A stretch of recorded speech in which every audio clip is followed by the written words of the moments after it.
Hi, everybody. I'm Brittany Lewis with Forbes Breaking News. Joining me now is Charles Lipson, Professor Emeritus at the University of Chicago. Charles, thank you so much for joining me. I always enjoy it, Brittany. Charles, I was telling you this earlier, but this week could really give anyone whiplash with the political news coming out. I mean, it's really enough for an entire election season, jam-packed in 6 days. So let's take it back to last Saturday. That's when former President Donald Trump survived an assassination attempt against him at a political rally in Pennsylvania. What's your reaction to that news? I don't know about you, Brittany, but I followed it in real time, not because I had been watching the rally in Butler, Pennsylvania, but because a friend who is in the financial markets immediately texted me and said, Trump has been shot. So I turned on TV. And I think the difference in experience for people who didn't know the outcome immediately and people who tuned in a half an hour later and knew he had been shot but survived and the injury was minor, that's a very different experience. My experience was just shock and fear. And that was not a partisan fear. It was just, I've been through this in 68. I can remember as a child John F. Kennedy being shot. It disorients your entire world. But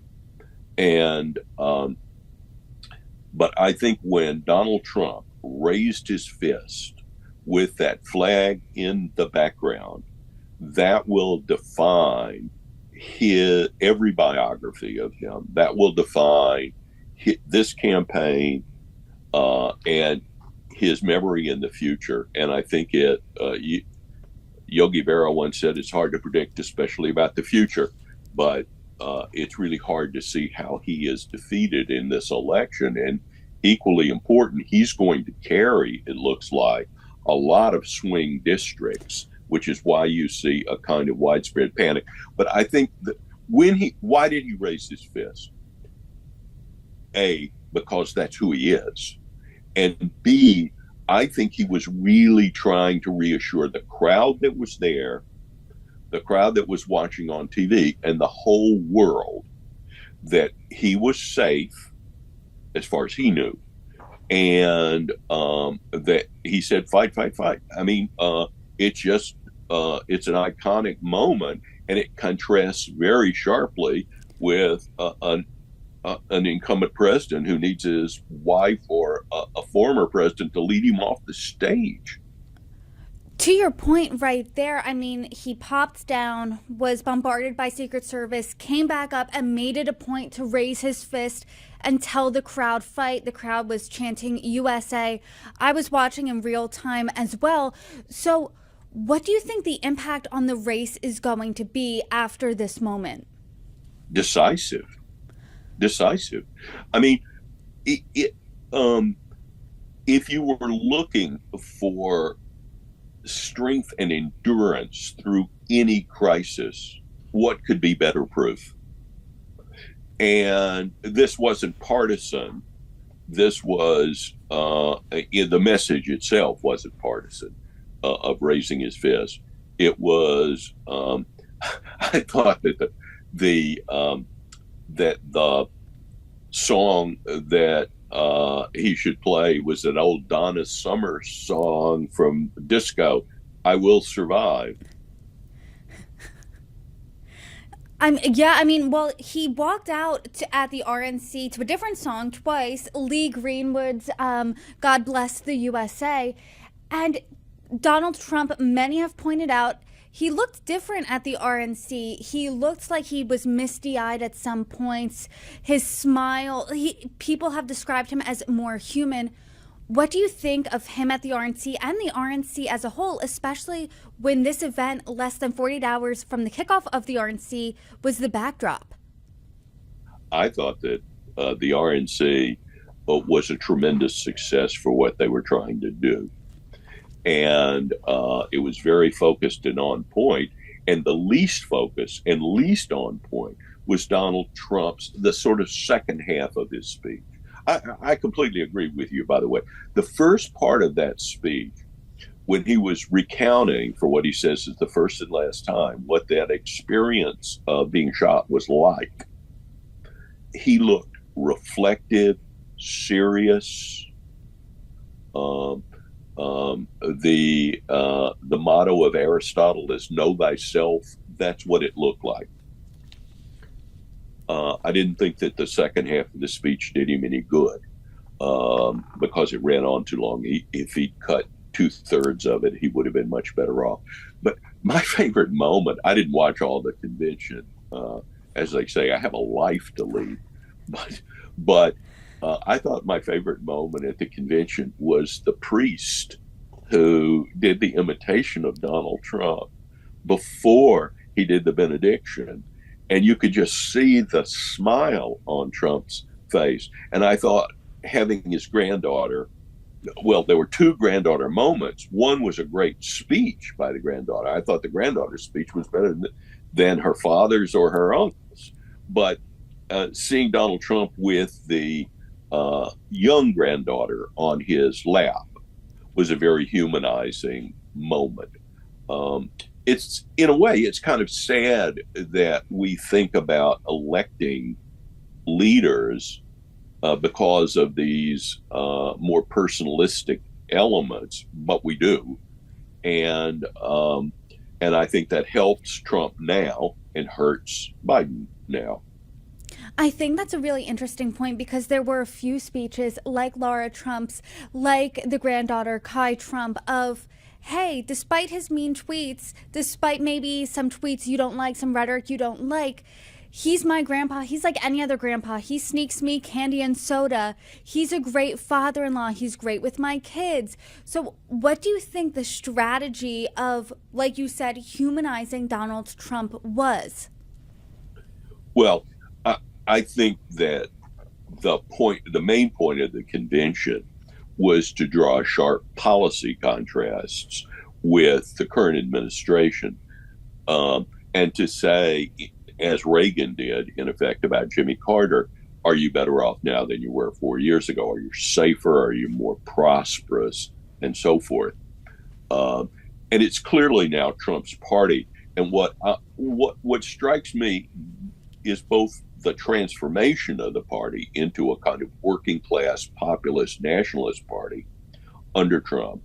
That's, by the way, the reason I think that he picked JD Vance, because he is the emblem of that transformation, and he will ensure that it continues into 2028 and beyond. But I also think that the Democrats are still running against the party of George H.W. Bush. Every time they talk about tax cuts and so forth, it's all for the rich. They think they're running against country club Republicans. But Republicans don't think that. And I don't think that independents in the country think that. But a final point, I don't think that this race will be fundamentally a positive race. I think it will be a plebiscite in which people vote negatively, either about Biden or whoever replaces him, because Biden's policies are not idiosyncratic. They are mainline Democratic policies. And because of that, I don't see Kamala definitely can't run away from him. She's the vice president. It's the Hubert Humphrey problem in 1968. How can you run away from Lyndon Johnson, right? And all the other Democrats supported it, and they were part of a cover-up. They all knew that Joe Biden was declining cognitively and physically, and they and the mainstream media covered it all up. So it's very damaging to them. Let's talk about that contrast really quick, because at the RNC, what we all saw was a very unified GOP. I mean, you had everyone from Nikki Haley to Donald Trump himself speaking, even the Teamsters president making history as the first time a Teamsters president was speaking at the RNC. And then this is happening as they're is waves in the Democratic Party. I mean, after the assassination attempt on Saturday, calls publicly quieted for Joe Biden to step aside, and they reignited this week with Adam Schiff calling him on him to step down. A letter from Jamie Raskin essentially saying you'll make the right decision, even though President Biden said he already made his decision. He said, I'm running, and Democrats seem to say, we're leaving it up to him. We're looking for his decision. So what do you think of this contrast between Democrats and Republicans right now? Sharp. It's a sharp contrast, and it benefits the Republicans, the party of Trump. But I would say this, one of the things, but just because you say something doesn't mean what you say is credible to the people who are receiving the message.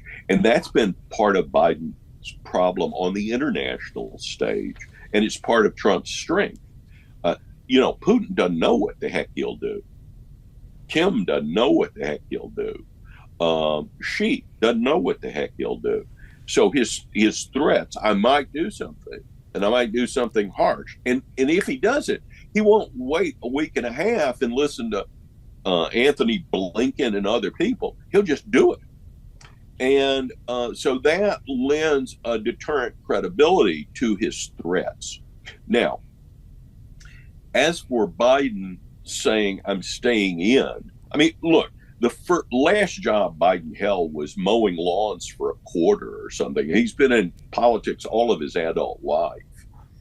And it's how his family made its money. It's all that they do. And it's very clear that Jill Biden wants him to stay in, and he has the votes to win the nomination. What was striking to me, Brittany, was that he wanted the convention to hold an early Zoom session to lock in the nomination. And I've never seen a situation where the party overrode the incumbent president to do something against his wishes like this. They said, no, we're not going to do it. And I think that was a real signal to him. But don't believe everything you hear. He may get out. He may not. I think the main problem with him continuing to try to run is that nobody believes he can make it even through the rest of the year, much less through 4 years. So it looks like he'll be turning over the Oval Office at some point to Kamala Harris. Well, if he's going to do that, why not let the voters decide? Do you think that within the upcoming days, weeks to the DNC, do you think he will step aside? Do you think that will reach a fever pitch where he'll come to that decision on his own? Well, he's not exactly coming to it on his own. He's coming to it under tremendous pressure, but we don't know if he'll make that decision. They don't have a horse's head to put in his bed as a threat. And it's unclear what the incentives, the sort of carrot and stick. They don't have any sticks. They don't have any carrots.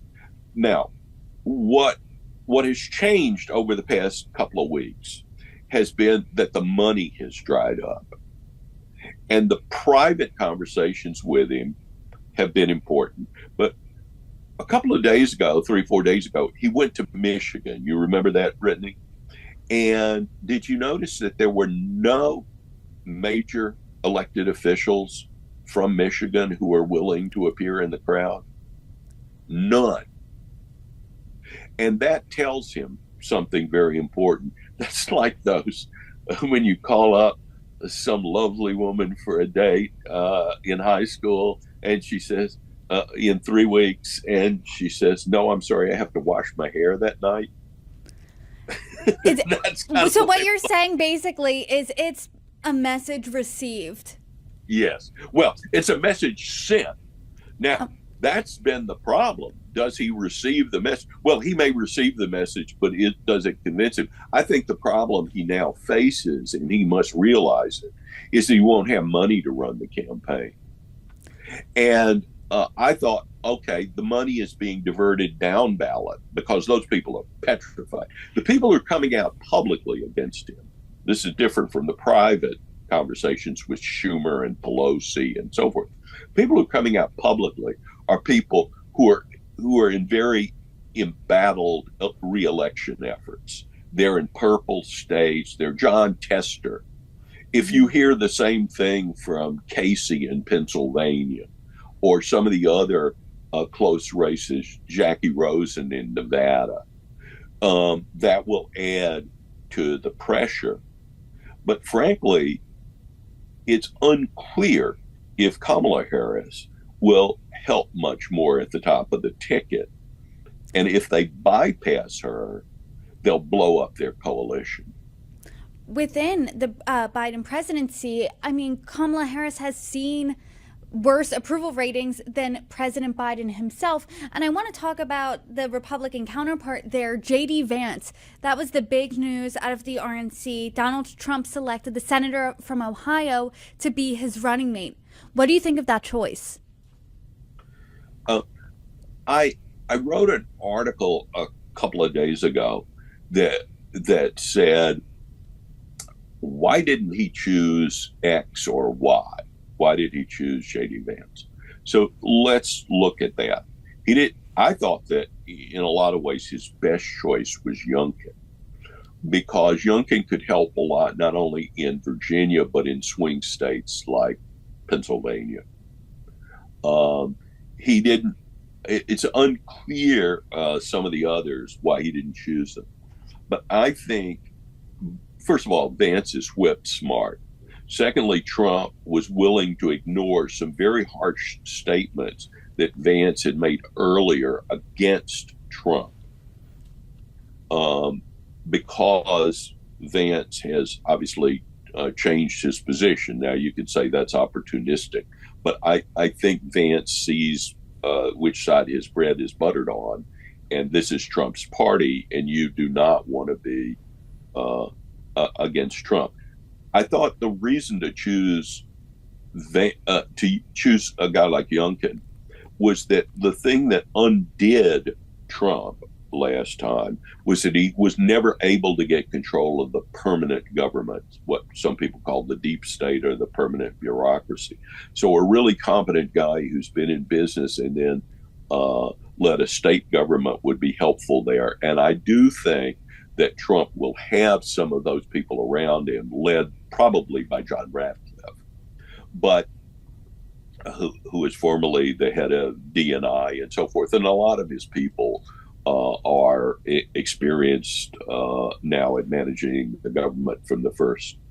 But I think what the JD Vance selection tells you is that Trump is completely confident he will win. He is not picking somebody who will help him to the extent any vice president can in swing states. He's picking somebody who is a MAGA Republican to continue the party in that vein after his presidency. Because remember, Trump will be a lame duck on the day he removes his hand from the Bible. Let's talk about what you think that future will be, because something that has loomed large over this election definitely has been age. I mean, Bill Clinton, as of right now, is younger than both Trump and Biden, and he was president 30 years ago. So JD Vance is 39 years old, not a career politician, was elected to the Senate in 2022, is less of a traditional Republican, more of that Trump MAGA Republican. So what do you think this indicates about the future of the GOP? Well, I think the main thing that it indicates is that the party has been transformed. Now, they can't emphasize too much J.D. Vance's youth because it contrasts with Trump. What they'll do is contrast the vigor of Vance and Trump against Biden's decrepitness if Biden stays in. And then, if J.D. Vance will just shred Kamala Harris in a debate. He's just whip smart, and he's a great debater. But I think what it all indicates is that they're building not so much a youth movement, but a working class movement. I mean, this is a guy who can go into a rural community. I grew up in a town of 2,000 people. The main industry was farming. The second largest industry was crushing soybeans for their oil, soybean oil. So, but it was mostly cotton farming and soybeans. 2,000 people. That's how many people lived in the town. JD Vance can go into a town like that. Kamala Harris just flies over it.